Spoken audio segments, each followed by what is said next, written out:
사랑합니다. 벌써 2021년 마지막 주일이 되었습니다. 지금까지 우리를 인도하신 우리 주님을 찬송합니다. 그리고 1년 동안 신앙생활, 교회생활 여러 가지로 열심히 헌신하신 여러분들께 깊은 감사를 드립니다. 이제 마지막 설교 전하게 됩니다. 천국 강해라는 제목으로 28번째 강해하는 것입니다. 우리 주님께서 천국을 만드시고 이 땅의 모형으로 보이시면서 우리에게 중요한 교훈을 주셨고, 그 가운데 산상수훈을 지난 6월부터 지금까지 계속 강해해 가고 있는 중인데요. 지난주에 우리가 받은 말씀을 혹시 기억하세요? 우리 마음에는 좋지 않은 것들이 제법 많이 있습니다. 그 좋지 않은 것들은 어떻게 생기게 되었을까요? 죄로 인해서 우리가 받은 상처들, 그리고 우리 마음속 죄로 인한 탐욕들이 그 모든 좋지 않은 것들을 만들어냈어요. 그러면 그 좋지 않은 것들을 그냥 둘까요? 아니요. 말씀의 칼로 다 도려내어야 하는 줄 믿습니다. 그래서 마음이, 속 사람이 참 착한 성도가 되어야 할 줄 믿습니다. 그럴 때 우리는 하나님 앞에 엎드려서 애 어른 같지 않고 정말 어린 아이와 같이 하나님을 나의 아버지로 모시고 간구할 수 있다고 믿습니다. 우리의 날들이 주님 앞에 어린 아이와 같기를 간절히 바랍니다. 싱크홀이라고 하는 걸 들어보셨습니까? 들어보신 줄로 압니다. 우리말로 바꾸면 땅 꺼짐입니다. 멀쩡하던 땅이 갑자기 훅 꺼지는데요. 거기에 관한 영상을 먼저 한번 시청하시죠. Moving through this pipe is able to dislodge the adjacent soil and carry it away. Notice there's no signal on the surface that anything is awry. As more soil is washed away, the subsurface void grows. Depending on all those soil properties we talked about earlier, this process can take days to years before anyone notices. Many of our subsurface utilities are placed directly below roadways, and the paving often acts as a final bridge above the sinkhole, hiding the void below. It's only a matter of time before everything above is... 예. 지금 내용들을 자막을 따라 한번 확인하셨을 텐데요. 싱크홀이 만들어지는 것은 단순간에 만들어지는 게 아닙니다. 우리나라의 최고 높은 빌딩이 지어질 때도 저 싱크홀 문제가 대두가 되었었고요. 최근에 영화도 하나 개봉이 되었죠. 싱크홀은 수년간 진행될 수 있습니다. 그런데 문제가 뭐라고요? 도로 위에 예쁘게 포장을 해두었기 때문에 지하에서 수년간 땅 꺼짐이 발생하고 있어도 아무도 모른다는 겁니다. 그러다 어느 날 갑자기 땅이 훅 꺼지면 그 위에 서 있던 사람이나 지나던 차가 영락없이 속절없이 땅 속으로 가라앉고 말죠. 여러분께 묻겠습니다. 우리의 영혼은 안전합니까? 땅 꺼짐이 없겠습니까? 언제 어느 때든지 우리에게는 영적 땅 꺼짐이 없겠습니까? 우리 주님께서 산상수훈을 마무리하시면서 오늘 이 문제에 관해 말씀하십니다. 그러므로 나의 이 말을 듣고 행하는 자는, 말이라고 번역된 이 단어는 복수형으로 사실 되어 있습니다. 한마디 말이 아니고 우리 주님께서 하신 여러 말씀들을 가리키죠. 그러니까 오늘 본문에 의거하면 지난주 바로 앞에 있었던 본문뿐만 아니라 산상에서 하신 주님의 모든 설교를 가리킨다고 말할 수 있습니다. 산상수훈의 내용을 기억하고 계세요? 그 내용을 한번 요약해 봤습니다. 확인하시죠. 우리를 소금과 빛으로 불러주셨는데 자막 올려주세요.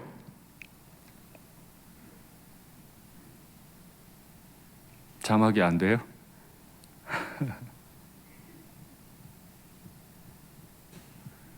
제가 읽어드리겠습니다. 저도 다 못 외웁니다. 큰일 났네. 오늘 자막이 많은데. 소금과 빛의 삶의 모습들, 노하지 마라, 간음하지 마라, 맹세하지 마라, 악한 자 대적하지 마라, 원수를 사랑해라, 외식하지 마라, 염려하지 마라, 비판하지 마라, 기도해라, 좁은 문으로 들어가라. 여러분 말씀 들으며 기도해 주세요. 제 머리가 지금 하얘졌기 때문에 원고를 잘 기억을 해야 될 텐데요. 지금 제가 읽어드린 이 내용들, 산상수훈을 정리한 내용들을 가만히 살펴보면 대부분 다 대인관계에 관한 내용입니다. 우리 주님께서 왜 대인관계를 이토록 강조하셨을까요? 이유는 분명합니다. 우리를 신앙으로 부르실 때 홀로 부르신 게 아닙니다. 구원으로만 부르신 것도 아닙니다. 우리를 반드시 소금과 빛으로 부르셨어요. 이 세상에 대해 소금과 빛으로 부르셨기 때문에 우리 그리스도인들은 성격이 내성적이든 외향적이든 관계없이 대인관계가 아주 은혜로워야만 합니다. 그리고 또한 홀로 신앙생활할 힘과 지혜가 우리에게는 없습니다. 그렇기 때문에 우리는 누군가를 의지하면서 교회 생활, 신앙 생활을 해 나가야만 하는 거죠. 그래서 우리는 늘 하나님 앞에 간구합니다. 아버지, 우리 대인관계 세상에서도 교회 안에서도 잘하게 해 주시옵소서. 우리 교회는요, 소그룹을 진행하고 있는데 오랫동안 여성 구역이 진행이 됐죠. 이제 내년에는 젊은 부부들을 중심으로 시범적으로 운영을 해보고 내후년에는 이제 부부 구역을 교회 전체로 열어갈 생각입니다. 그 소그룹을 통해서 우리는 밀도 높은 교제를 하게 될 거예요. 구역장님이 받은 말씀의 은혜를 우리 구역 식구들에게 나누기도 하고 또 구역 식구들이 받은 은혜를 서로에게 나누기도 해서 이 예배의 공간뿐만 아니라 삶의 자리, 구역 예배로 모일 때마다 말씀의 은혜가 서로를 세워가는 그런 밀도 있는 교제가 있는 우리 교회가 되기를 간절히 바랍니다. 이 말을 듣고 행하는 자는 이라고 했습니다. 어느 때 주님이 부르시는 음성 한번 듣는다는 뜻이 아니고 듣다, 행하다 라고 하는 말은 계속 반복된다는 뜻입니다. 말씀 한번 듣고 끝나는 거 아니고요. 제가 목회 끝날 때까지, 제가 주님 앞에 서는 날까지, 우리 사랑하는 성도님들께서 주님 앞에 서는 날까지 우리는 말씀을 계속 현재형으로 들어야 돼요. 그리고 우리는 그 말씀을 현재형으로 순종하며 살아야 하는 줄 믿습니다. 그렇게 이 말을 듣고 행하는 자는 이라고 우리에게 말씀을 주십니다. 지금 제가 고개 끄덕끄덕한 건 장학 준비 다 됐다는 뜻입니다. 얼마나 다행인지. 어디까지 했죠 제가? 예. 그렇게 듣고 행하는 자는 그 집을 반석 위에 세운 지혜로운 사람과 같으니. 똑같이 평범해 보이는 땅 위인데요, 그 땅 위에 사람들이 집을 올려요. 그런데 하나님의 말씀을 현재형으로 듣고 현재형으로 순종하는 사람은 반석 위에 집을 지은 지혜로운 사람이라. 이게 어떤 의미일까? 누가가 어떻게 이 본문을 설명했는지 한번 확인하시죠. 집을 짓되 깊이 파고 주추를 반석 위에 놓은 사람과 같으니. 집을 짓는데 깊이 파들어간대요. 2000년 전에도 땅을 파고 집을 지었을까요? 우리가 잘 생각하지 못했던 부분이지만 사실 2000년 전 팔레스타인 땅에서 사람들이 집을 지을 때는 지하실도 많이 지었습니다. 왜 그랬을까요? 땅을 파야만 했어요. 다 모래고 석회이기 때문에 지반이 약해요. 파고 들어가서 반석이 나오면 그 위에 집을 세우는 거예요. 그러니 반드시 지하가 있었죠. 지하에 지하실을 짓고 그 위에 집을 올렸습니다. 번거롭죠. 그냥 마른 땅 위에 집을 지으면 그만이죠. 그러나 그렇지 않아요. 지혜로운 사람은 좀 번거로워도 좀 힘들어도 반석이 나올 때까지 깊이 파들어가서 거기에 주추를 놓고 견고한 집을 세웁니다. 그러나 우리가 꼭 기억해야 될 거 있습니다. 주님 앞에 경건하게 살았든 경건하게 살지 않았든 관계없이 모든 인생에는 반드시 홍수가 납니다. 비가 내리고 창수가 들어섭니다. 창수라는 말은 범람하는 물, 홍수가 온다는 말이죠. 창수가 나고 비바람이 그 집에 부딪히는 일들이 일어납니다. 우리는 그렇게 많이 실감이 안 날지도 모릅니다. 그러나 아주 오래전을 한번 떠올려 보십시오. 한강변 고양시에는 얼마나 많은 홍수가 났었습니까? 아마도 기억하실 겁니다. 제가 제 고향에 있으면서도 한강변에 홍수난 뉴스를 보았던 기억이 저에게 분명히 있습니다. 2000년 전 팔레스타인은 말할 것도 없습니다. 팔레스타인 땅은요, 다 모래로 되어 있거나 아니면 석회로 되어 있어요. 모래나 석회는 물에 굉장히 약합니다. 그래서 한번 비바람이 들이치면 감당이 어려운데요. 그 팔레스타인 땅에는 비가 늘 오는 것이 아니고 갑자기 쏟아부어집니다. 6월, 7월, 8월, 9월 이 넉 달 동안에는 비가 한 방울도 안 와요. 그런데 12월부터 3월까지 넉 달 동안은 평균 강수량이 한 달에 110mm 정도 됩니다. 많은 양은 아닙니다. 우리나라를 비하면 많은 양은 아닌데 몰아서 비가 와버리면 지질이 좋지 않아서 그대로 훅 내려앉아 버리죠. 그래서 당시 사람들에게 집안이 어떠한가 하는 건 매우 중요한 문제였어요. 오늘 주님께서 우리에게 비유를 주실 때 너희가 소금과 빛으로 살아야 하는데 어느 날 반드시 소금과 빛의 삶에 홍수가 들이치게 될 거다. 그때 너의 소금과 빛의 삶은 견고하게 서 있을 수 있겠니? 이걸 물으시겠다는 거죠. 우리는 그 질문 앞에 견고하게 서 있습니다라고 대답하고 싶지만은 이게 쉬운 일이 아니에요. 지금부터 10년 전에 2011년 일본 도호쿠 지방에 엄청난 쓰나미가 몰아닥쳤죠. 그 도호쿠 지방 중에 다로라고 하는 마을이 있는데 그 다로 마을은 워낙 쓰나미가 크고 작은 쓰나미가 많았기 때문에 엄청난 방파제를 지어 올렸습니다. 그리고 쓰나미가 왔던 1년 후, 오고 나서 1년이 지난 후에 우리나라 기자가 그곳에 가서 회고를 적었는데 그 기사 일부를 여러분들에게 보여드리겠습니다. 일본 최대 규모의 방파제가 조성되어 있습니다. 워낙에 잦았거든요. 그래서 최대 규모의 방파제를 지었어요. 일본 스스로 세계 최고라고 자랑해온 쓰나미 방지 대책의 산실이었습니다. 길이가 2.4km, 마을을 바다로부터 완전히 막아버리는 거예요. 높이가 10m, 아파트 4층 높이죠. 바다로부터 하나가 아니고 2중, 3중으로 마을을 보호하고 있어서 그 쓰나미 전문가, 지진 전문가들도 어떤 쓰나미도 이 방파제를 넘을 수 없다고 장담했어요. 하지만 대지진 당시 최대 37.9m 높이의 쓰나미가 들이닥쳤어요. 방파제의 위력을 맹신해서 쓰나미가 옵니다. 대피하세요. 사이렌 소리가 나도 우리에겐 방파제가 있어. 이건 절대 안 넘어가.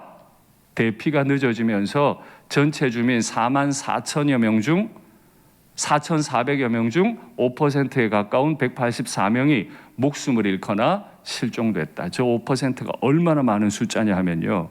일산 서구를 30만 명으로 잡으면 15,000명이 일산 서구 안에서만 죽었다는 겁니다. 방파제가 없었습니까? 있었습니다. 어떤 방파제가 있었습니까? 전문가들이 세계 최고라고 인정하는 방파제가 하나도 아니고 2중, 3중으로 있었습니다. 그러나 창수가 나는 순간에 그 마을은 완전히 무너졌어요. 제가 동영상을 보여드리려다가 일본 사람들에게 너무 미안하더라고요. 남들이 아픔 당한 영상을 교훈을 얻고자 해서라도 영상으로 보여드리는 건 마음이 불편할 것 같아서 보여드리진 않습니다만 그 밀어닥쳤던 걸 방파제는 속절없이 다 넘어졌어요. 그리고 그걸 맹신하던 사람들은 대피도 하지 못한 채로 5%라고 하는 엄청난 사람들이 죽임을 당하거나 실종을 당했죠. 여러분께 묻겠습니다. 안전하십니까? 우리의 인생에 반드시 비가 내리고 창수가 나고 바람이 부딪힐 텐데 그때 우리 가정은 안전합니까? 우리 교회는 영적으로 땅 꺼짐 없이 이 쓰나미를 막아낼 만큼 안전합니까? 그 안전은 스스로 맹신하는 게 아니고 내가 주의 말씀을 현재형으로 듣고 있는가? 그리고 주의 말씀을 현재형으로 순종해 가고 있는가? 여기에서 결판납니다. 성경에는 인류 최고의 홍수를 다룬 기사가 있죠. 의인이든 죄인이든 관계없이 그 홍수에 다 노출되어야 했습니다. 다 죽었는데 한 사람의 가정이 살아남았죠. 그 사람의 이름은 노아입니다. 그는 어떻게 다 죽어나가는데 그의 가정을 살려낼 수 있었을까요? 성경은 이렇게 설명합니다. 노아는 의인이요 당대의 완전한 자라. 그는 하나님과 동행하였으며. 노아가 홍수물에 끌려가지 않을 수 있었던 건 하나님과 동행하는 의인이었다. 그가 윤리적으로 그냥 착한 사람이었다, 겸손한 사람이었다, 단지 그런 의미가 아니고 그의 평생 하나님과 동행했어요. 노아야 배를 지어라. 120년 동안 배를 짓는 미련하고 손가락질 받는 사람이었을 겁니다. 그러나 그는 아무리 미련해 보여도 하나님과 동행했던 의인이고 완전한 자였죠. 노아가 그와 같이 하여 120년 동안 배를 지어요. 남들이 다 비아냥합니다. 저렇게 융통성이 없어서야. 하나님이 자기에게 명하신 대로 남이 뭐라고 하든 노아는 하나님이 내게 명령하신 대로 다 준행했다. 노아가 여호와께서 자기에게 명하신 대로 다 준행했다. 노아의 인생은 말씀을 현재형으로 듣고 반드시 현재형으로 준행하는 삶이었어요. 그게 무슨 말씀이든 내 마음에 들든 안 들든 현실에 맞든 안 맞든 남들이 나를 조롱하든 말든 나는 하나님과 동행하고 하나님의 음성을 듣는 사람이었죠. 노아는 어떻게 이렇게 살 수 있었을까요? 하나님 말씀 6장 8절 그러나 노아는 여호와께 은혜를 입었더라. 우리는 하나님 앞에 은혜 구하는 내용들이 많습니다. 올해를 시작하면서도 이 한 해를 살아갈 은혜를 구했고 우리는 내년을 살아갈 은혜를 또다시 구합니다. 그러나 우리가 가장 먼저 구해야 할 은혜는 무엇입니까? 내가 딱 하나의 은혜를 구할 수 있다면 그 은혜는 무엇이어야 합니까? 제가 저 말씀을 묵상하면서 하나님 앞에 이 은혜를 구했습니다. 하나님, 말씀을 듣는 귀를 허락하소서. 하나님, 나를 꺾는 심장을 허락하소서. 하나님, 말씀에 순종할 손과 발을 허락하소서. 이것이 은혜라면 가장 으뜸된 은혜 아닙니까? 이것만 있으면 비가 내리고 창수가 나고 바람이 우리 집에 부딪혀도 우린 견딜 수 있겠죠. 그러나 세계 최고로 가지고 있어도 견디지 못하고 무너질 수도 있다면 우리가 주님 앞에 간구해야 할 은혜는 착한 귀, 나를 잘 꺾는 강렬한 심장, 그리고 즉각적으로 순종할 수 있는 손과 발, 이것만 있으면 우리의 2022년도 은혜 가운데 견고하게 세워지게 되리라 믿습니다. 비록 나는 무지렁이어도 소금과 빛의 삶을 살아갈 수 있으리라 믿습니다. 똑같은 홍수를 만나는데요, 전혀 다르게 행동하는 사람도 있어요. 그래서 우리 주님께서는 반대되는 사람도 말씀하시죠. 그런데 내 말을 듣고 행하지 아니하는 자는 그 집을 모래 위에 세운 자와 같다. 그는 어리석은 자야. 똑같이 집을 지을 재료가 있는데 어떤 사람은 깊이 파고 들어가서 주추를 반석 위에 놓아요. 좀 번거로워요. 부지런히 좀 떨어야 돼요. 그런데 어떤 사람은 뭐 땅이 있으니까 땅 위에 집 지으면 되지. 순종 안 해요. 귓등으로 말씀 들어요. 이것에 대해서 누가는 어떻게 표현했는지 확인하시죠. 주추 없이 흙 위에. 주추 없이 흙 위에. 영적인 게으름은 반드시 우리를 넘어뜨릴 겁니다. 내가 무시하고 넘어갔던 하나님의 말씀이 어느 순간 나를 넘어뜨릴 텐데, 앞서 보셨던 영상의 다른 부분, 왜 싱크홀이 벌어지는지, 그 현상이 생기는지 두 가지로 해석을 하는데 한번 영상 확인하시죠. Movement of the water is slow. There's not a lot of open space between all 밀도가 that sand, 강하기 so it 때문에 takes time for 공간이 water to flow 없어서 through. 물이 내려가는 Second, 속도가 the sand is 느리다는 거죠. confined. Even if it wanted to move, there 또 would be 하나는 nowhere for it 사방이 to go. 막혀 있어요.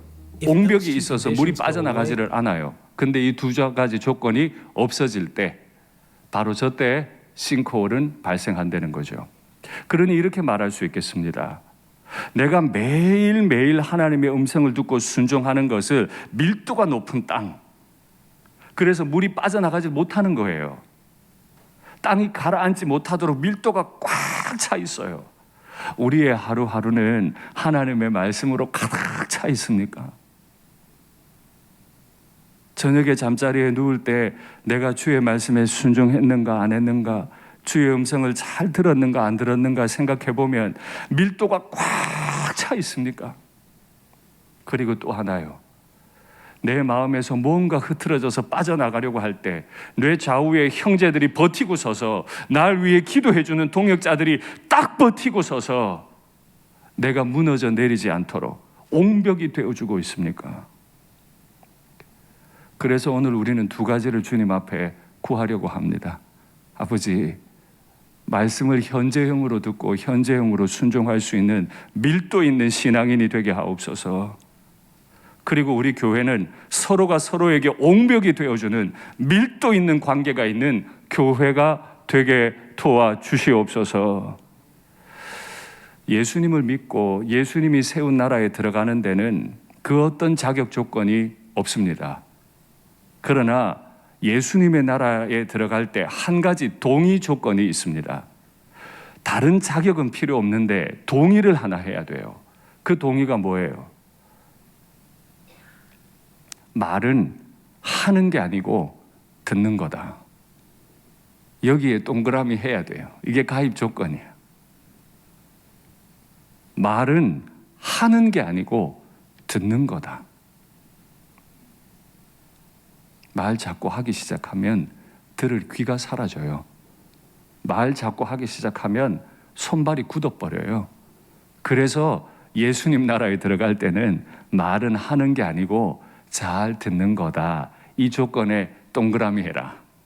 그래서 우리가 다른 자격 필요 없는데 열심히 말씀 듣겠습니다. 이렇게 동그라미 잘 하고 십자가 은혜를 잘 경험하면서 주의 길을 걸어야 하는 줄 믿습니다.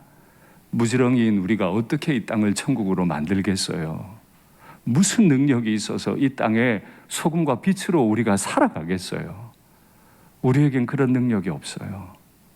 있다고 말하면 다로 마을 사람들의 실패와 같아요. 세계 최고 전문가들도 맹신했던 그게 무너지는 게 인생이라면 우린 오늘 이 순간에도 아버지 내 귀를 열어주셔서 아버지의 말씀을 잘 듣게 하소서. 이렇게 간구하면 우리의 2022년이 복으로 차고 넘칠 줄 믿습니다. 말씀을 맺겠습니다. 우리는 무지렁이입니다. 무지렁이의 삶은 반드시 무너질 날이 옵니다. 그러나 그때 무너지지 않을 수 있는 한 가지 근거, 내가 주님과 동행하며 노아처럼 말씀의 은혜를 경험하고 있는가? 그리고 내 옆에 그런 말씀의 은혜를 많이 받고 있는 밀도 높은 옹벽이 있는가? 나와 우리 가정과 우리 교회가 밀도 높은 영혼, 밀도 높은 관계가 있는 공동체 되기를 간절히 바랍니다.